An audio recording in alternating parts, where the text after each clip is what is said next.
Assalamualaikum warahmatullahi wabarakatuh. Perkenalkan, saya Randa Putra Kasea Sinaga, Esos M.Kesos. Saya dosen tetap di program studi kesejahteraan sosial, Fakultas Ilmu Sosial dan Ilmu Politik Universitas Sumatera Utara. Pada kesempatan ini, saya ingin menyampaikan terkait mata kuliah yang saya ampu sesuai dengan bidang keahlian saya, yaitu mata kuliah dampak sosial pembangunan. Mata kuliah ini ditujukan untuk mahasiswa prodi kesejahteraan sosial di semester 4 dengan kode KES 2205 berbobot 3 SKS. Mata kuliah ini diselenggarakan dalam 16 kali pertemuan, yakni 14 kali materi dan 2 kali sebagai evaluasi baik ujian tengah semester maupun ujian akhir semester. Materi yang dibahas dalam perkuliahan ini itu mencakup pertama tentang perubahan sosial, baik teori-teori perubahan sosial klasik, postmodern maupun sampai ke postkolonial. Lalu teori-teori tentang pembangunan dalam perspektif dependensi, baik dependensi klasik maupun modern. Lalu selanjutnya materi tentang patologi sosial, dan selanjutnya bicara tentang paradigma kritis dan teori alternatif dari perubahan sosial itu sendiri. Terakhir, strategi perubahan sosial dan pemberdayaan masyarakat. Kenapa ini terakhir? Sebagai intervensi sosial, mahasiswa didorong untuk mampu merumuskan policy paper. Ya, sebagai contoh dari studi kasus yang telah dibahas atau dianalisis bersama mahasiswa.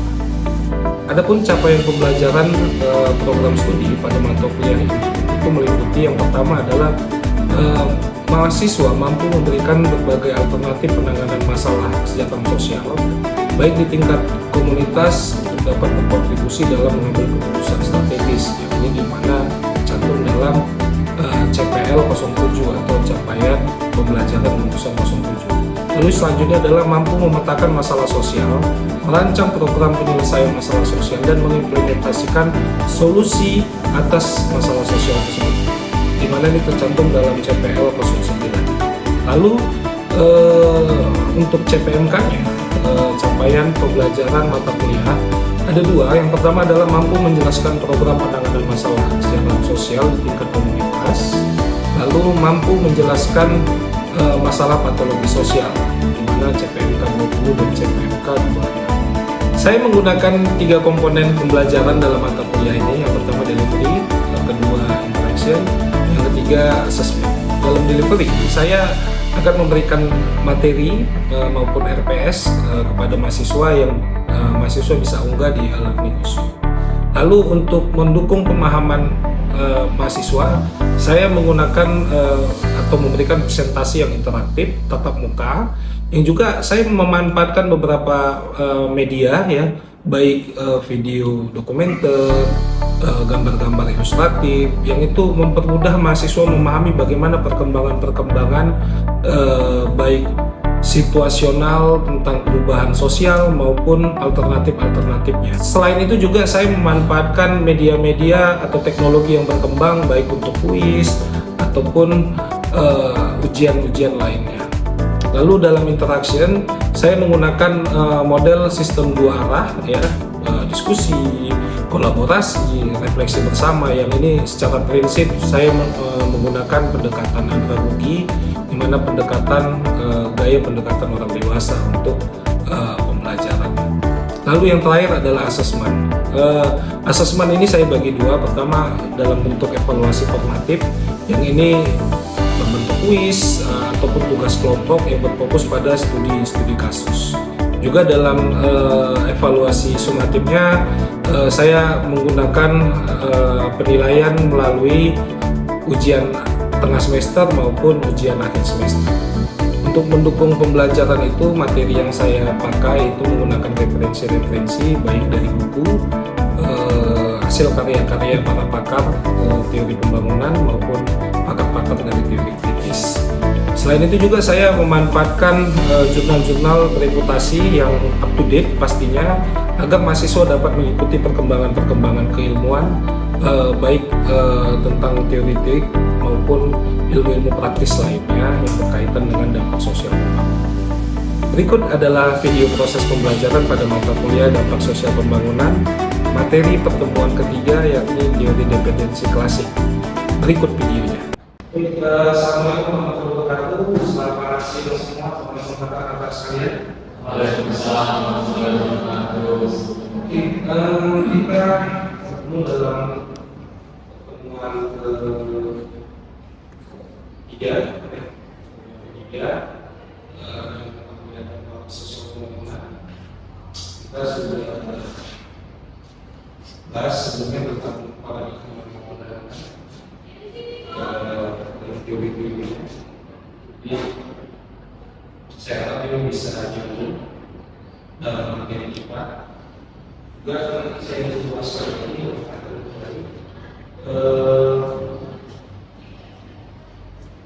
capaian pembelajaran kita ini dalam sub CPMK 3 ya, untuk bagaimana kalian memiliki kemampuan untuk merumuskan beberapa teori-teori dalam definisi klasik ya, sebelum kita bicara tentang pembangunan. Ya, untuk selanjutnya kita mungkin akan lebih mengembangkan ini dalam definisi dan definisi. Nah, sebelum saya masuk ke definisi klasik ini, tadi bisa memiliki beberapa paradigma dari pertemuan sebelumnya. Silakan. Bang, perkenalkan sebelumnya namaku Muhammad Farid Anwar, Bang. Di sini aku akan ngasih review tentang paradigma pembangunan konservatif. Nah, berdasarkan pertemuan sebelumnya, Bang, menurutku paradigma perkembangan konservatif itu paradigma yang berfokus pada sistem kapitalis, di mana pembangunan itu berfokus pada kebebasan pasar. Nah, maksudnya di sini tuh, Bang, mekanisme pasar yang akan menentukan bagaimana sih berjalannya ekonomi dalam suatu negara gitu, Bang. Nah, biasanya paradigma itu ciri-cirinya tuh dia lebih cenderung pajaknya itu rendah, Bang. Dan biasa paradigma itu lebih condong pada dominasi oleh swasta gitu, Bang. Kira-kira itu aja sih, Bang. Makasih.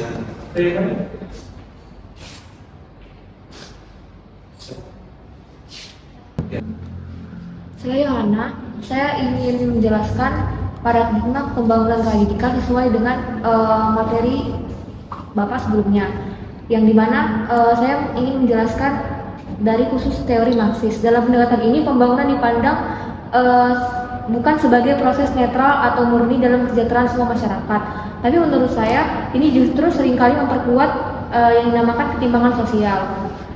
Karena teori radikal ini, terutama dalam pendekatan Marxis, meyakini bahwa pembangunan itu sering dikendalikan oleh kelas dominan atau kelompok elit yang mempunyai modal, dan akhirnya yang diuntungkan itu hanya segelintir orang, berbeda dengan teori ekonomi liberal. Dan menurut pendekatan ini, kesejahteraan masyarakat itu bukan sekedar efek samping dari pertumbuhan ekonomi, tetapi menjadi tanggung jawab langsung negara. Maka negara idealnya harus mengintervensi mulai dari mengatur kepemilikan lahan, sumber daya, sampai distribusi hasil produksi supaya tidak terjadi kesenjangan sosial. Ada lagi yang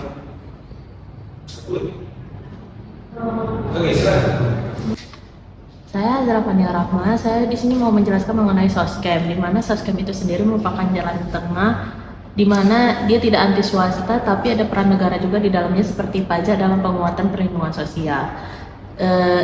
Soskem ini banyak tidak disukai oleh kelompok produktif karena pajak menjadi lebih tinggi, tapi juga disukai oleh masyarakat yang membutuhkan perlindungan seperti negara-negara welfare state. Oke, baik. Kalau kita masuk ke materi kita, ya, definisi kelas ini pendekatan kritis dalam studi pembangunan, ya, untuk melihat bagaimana kegagalan dalam globalisasi, kegagalan dari kapitalisme yang melahirkan suatu proses eksploitasi antara negara besar dan negara yang dianggap lebih lemah. Jadi ini akan identik dengan kolonialisme pasca.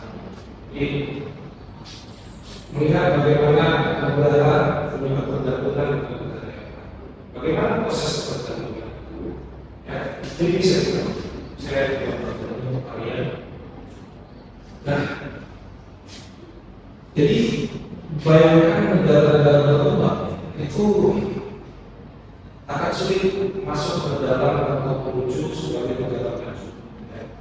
Karena mereka itu terjebak dalam posisi struktural yang tergantungan terhadap negara-negara yang dianggap lebih powerful. Dalam hal ini kita bicara tentang politik. Jadi bisa dibayangkan ada negara besar, ada negara pendek. Jadi yang dianggap negara yang dieksploitasi. Walaupun memang dia terkadang dia tidak langsung dari negara yang kita punya power, itu berhubungan dengan negara yang pendek. Bayangkan lihat bagaimana sumber daya mereka itu, bagaimana pasar itu dikontrol, dan bagaimana melakukannya juga sangat gitu. Jadi ini sangat identik, kita bisa lihat bagaimana negara-negara pasca Perang Dunia Kedua itu sangat mudah diikuti melalui beberapa program oleh Amerika Serikat dan contohnya, dan negara-negara besar lain bisa mendikte negara-negara lain yang bahkan selesai kalah perang, Amerika mau membuat program memberikan bantuan, namun dari bantuan itu mereka kalian harus begini, kalian harus begitu.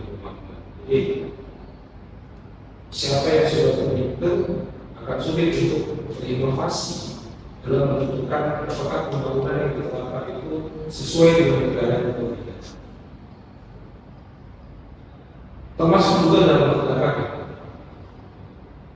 Itu sangat tergantung. Mereka bisa mematok harga, mereka bisa menentukan standar, sedangkan kita sebagai negara PBB itu hanya bisa mengikuti aturan. Jadi di situ bisa dilihat bagaimana proses struktural itu berjalan dalam interaksi antar negara tadi. Yang kita bayangkan negara yang berkembang akan sulit untuk masuk ke dalam menjadi negara maju juga.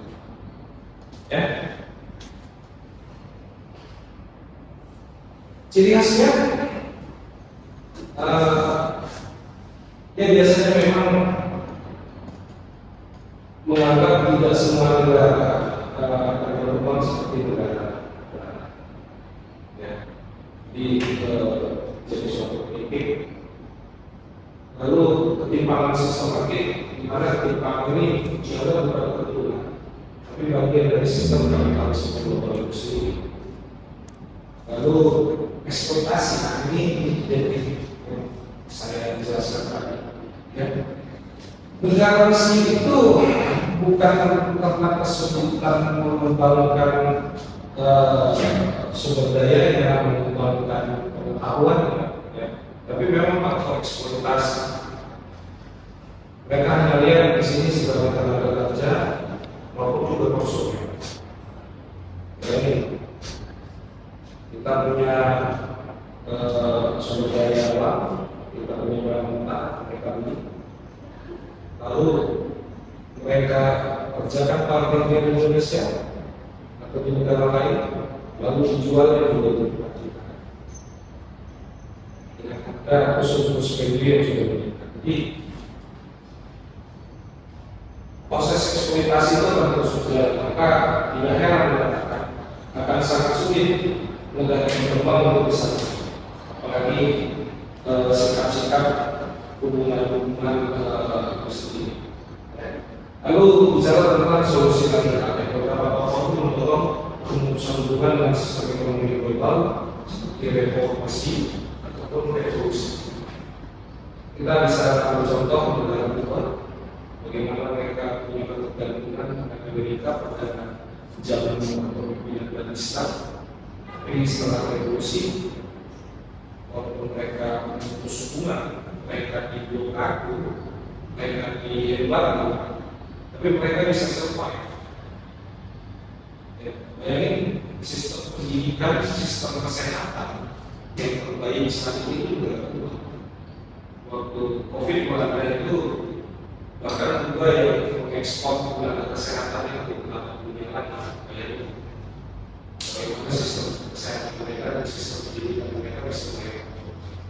Ya, lalu kira-kira juga selain ini Kuba ada Iran. Baru kita bisa saksikan bagaimana kemampuan mereka secara militer, walaupun dibentuk dalam embargo ekonomi dari tahun 79 pasca revolusi, mereka bisa survive. Bahkan mereka tidak memiliki bank sentral yang swasta. Bayangin di seluruh dunia ini tidak semua, hanya beberapa negara yang bank sentralnya itu swasta. Indonesia itu swasta, bukan negara. Ya, dia kita tahu Iran dia bank sentralnya hanya juga sendiri, makanya mata uangnya sangat hancur sekali. Karena mereka didukung atau dieksploitasi tadi dari negara yang Jepang. Jadi bisa jadi solusi radikal walaupun akan melihat masalah-masalah baru secara ekonomi. The next kritik, tapi masih banyak kritik yang dianggap dari kritik situasi ini yang mungkin akan kita kembangkan dalam pertemuan selanjutnya. Jadi kita bicara independensi atau dalam independensi kita bisa lihat beberapa titik. Pertama itu sangat bersifat antagonis, lalu mengatakan pada hal yang struktural, kurang memperhatikan bagaimana hal-hal dari internal itu sendiri. Kita bisa lihat beberapa negara yang mempunyai eksploitasi bisa berkembang. Kita lihat India bisa menjadi perbuatan ekonomi yang cukup lumayan. Walaupun dalam konteks paradigma konservatif sangat baik. Tapi kalau kita pakai seperti pembahasan sebelumnya, kita lihat dalam paradigma kelas sosial masih sangat tinggi. Tapi untuk pertumbuhan ekonomi sudah sangat baik, ya, walaupun ekonomi efeknya masih dikritik. Tapi dari sini kita lihat bahwasanya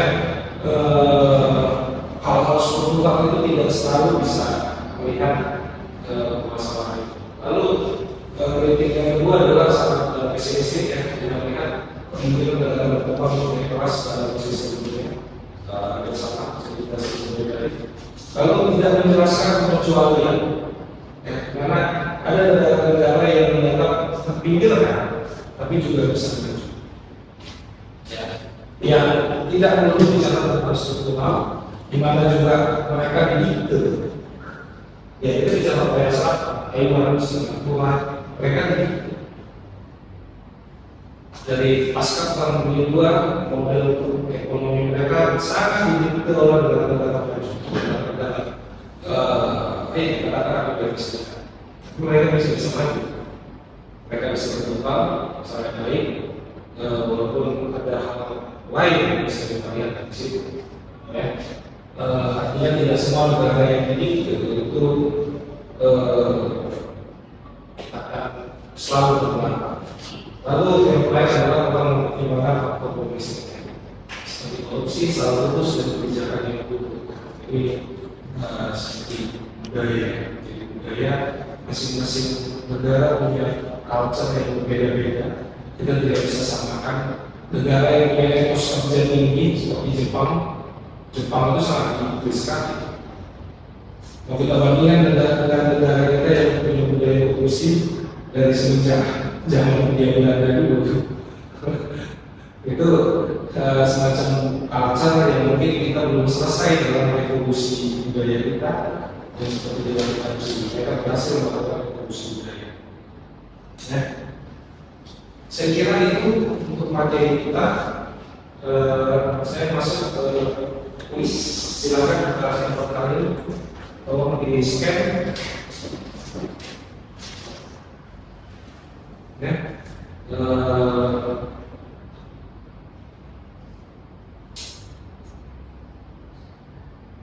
Jadi ada bisa kerjakan di sini sekitar 1 menit, tidak banyak soalnya.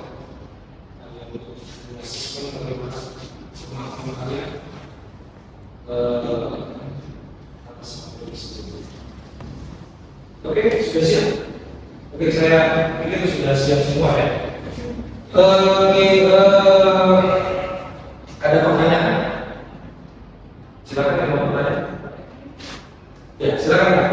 Izin bertanya Bang, sebelumnya terima kasih atas materi yang telah disampaikan. Saya ingin bertanya mengenai bagaimana teori yang dimaksudkan dan bagaimana konteksnya dalam keindonesiaan. Terima kasih. Dalam Indonesia, ya, saya jelaskan tadi, kita mengalami beberapa fase dari kolonialisme baru masuk ke dalam pasca kemerdekaan. Kita sangat dalam nuansa independen untuk berdiri di kaki sendiri, tapi kita tahu kita masuk pada tahun pasca 65, masuk ke Orde Baru, kita ekonomi kita sangat ditolong oleh World Bank, IMF, dan juga di Amerika Serikat. Bagaimana rumus pembangunan kita itu sangat jadi untuk melihat dependensi ini memang sangat contoh bisa dilihat untuk di Indonesia, ya. Dan beberapa faktor tadi fungsi. Saya kira itu. Oke, sebelum saya tutup, sebelum kita masuk ke pertemuan 4, nanti di minggu depan mungkin kita akan review lagi tugasnya. Ingat tugas case method yang telah diberikan di pertemuan awal, sudah berkembang sejauh mana yang bisa sampaikan. Saya izin nanya terkait case method tugas kita minggu lalu Pak. Jadi kami agak bingung dari case yang Bapak kasih, becak tersempet sama Gojek nih Pak. Awalnya kelihatan kayak insiden lalu lintas biasa kan. Tapi kalau dilihat lebih dalam, bisa nggak sih ini sebenarnya bagian dari dampak sosial pembangunan juga? Soalnya kalau dipikir-pikir, kehadiran ojek online itu bagian dari perkembangan teknologi, perkembangan teknologi dan juga modernisasi transportasi kan Pak, yang biasanya ini dianggap sebagai hasil pembangunan. Tapi di sisi lain, pengemudi beca ini yang tadinya lebih tradisional jadi makin tersisi Pak, baik secara ekonomi maupun di ruang-ruang jalan. Jadi apakah kasus ini bisa dibahas lewat teori radikal kayak misalkan pendekatan Marxis?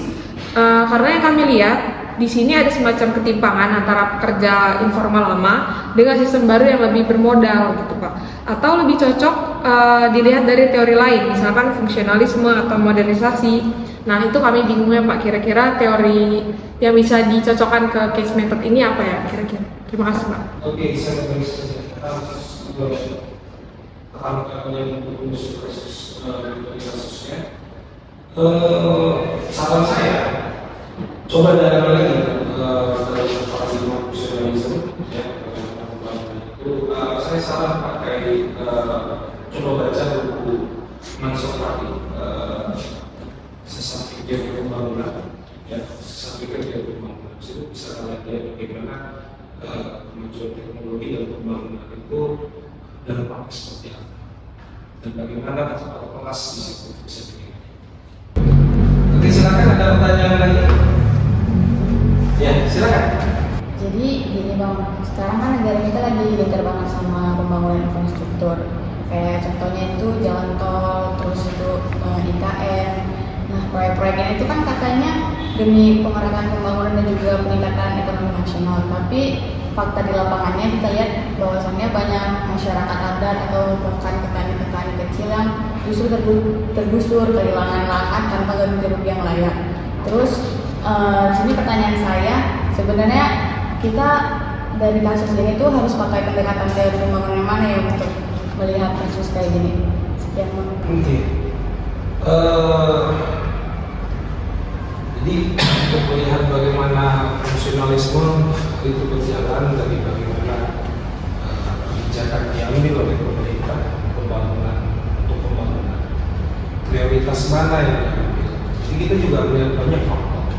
Pertama faktor politik dan faktor ekonomi itu sendiri. Jadi ada konteks yang dianggap populis dan itu sangat dinamis. Kebijakan itu diambil berdasarkan populisme dan bisa berkembang. Pertama, kalau kita mau lihat bagaimana 10 tahun sebelumnya, pemerintahan Jokowi di awal pemerintahan itu sangat identik dengan pembangunan sosial, nawacita. Tiba-tiba pada saat pengaplikasian kenapa bisa fokus kepada pembangunan fisik? Pertanyaannya kan di situ. Yang yang sangat anomali dari pembahasan kita sebelumnya tentang paradigma pembangunan itu sendiri adalah pajak kita makin tinggi, tapi perlindungan sosial makin ditinggalkan. Dia hanya lebih fokus kepada BLT. Nah, tiba-tiba pembangunan yang lain itu digeser pada pembangunan yang bersifat fisik. Pertanyaan, kalau kita mau kaitkan kepada pandangan dependensi, bagaimana perubahan itu terjadi di faktor pengaruh dari dependensi? Apakah itu sebagai satu instruksi? Bagaimana negara yang punya power, yang mengontrol ekonomi itu sendiri, bisa mendikte negara-negara lain termasuk Indonesia yang sebelumnya dalam programnya fokus pada pembangunan sosial tiba-tiba berubah menjadi pembangunan yang bersifat fisik yang berfokus pada peningkatan ekonomi. Sebelumnya dia cerita tentang pemerataan ekonomi, tiba-tiba berubah menjadi peningkatan ekonomi. Ini kan anomali. Dan di situ bagaimana kebijakan itu sangat dipengaruhi dari faktor politik, ya, dari bagaimana hubungan dependensi itu sendiri bisa mengontrol negara-negara lain. Ya, bagaimana kita butuh dana untuk pembangunan itu, maka kita nambah pinjaman ke IMF, World Bank, maka instruksi baru akan dikembangkan. Mungkin itu akan lebih mudah kita bahas dalam dependensi modern, karena prosesnya tidak lagi dengan kalau yang kita bahas sebelumnya kan dependensi klasik ini antara negara dengan negara, bagaimana negara mengontrol negara lain. Sedangkan ketika nanti kita bahas di pertemuan ini kita akan lihat bagaimana negara itu bisa dipengaruhi dari beberapa faktor, bahkan di luar kekuatan negara itu sendiri. Bahkan negara yang kita anggap sebagai negara power juga bisa jadi itu bagian dari kontrol dari kekuatan yang lebih besar dari sini. Makanya kita balik lagi bagaimana neoliberalisme itu berjalan yang kita bahas sebelumnya, itu akan menjadi titik analisa bagaimana kita bisa menganalisis situasi yang terjadi. Saya kira cukup untuk pertemuan kita hari ini. Terima kasih pada rekan-rekan sekalian yang telah hadir. Silakan absen di satu mahasiswa dan tugasnya semangat untuk bekerjakan kesepakatannya, cara kasusnya, dan kemampuan kalian untuk melihat pemecahan masalah dari kasus itu menggunakan beberapa teori yang mungkin akan kita pelajari dalam beberapa itu. Terima kasih semua. Assalamualaikum warahmatullahi wabarakatuh. Sekian video rekaman proses pembelajaran untuk mata kuliah dampak sosial pembangunan pada program studi kesejahteraan sosial Universitas Sumatera Utara. Video ini digunakan sebagai salah satu syarat penyusunan dokumen pernyataan diri dosen dalam unjuk kerja Tridharma Perguruan Tinggi. Semoga dengan video ini bisa menjadi pertimbangan yang baik dalam penilaian sertifikasi dosen gelombang 1 tahun 2025. Akhir kata, terima kasih saya ucapkan. Wassalamualaikum warahmatullahi wabarakatuh.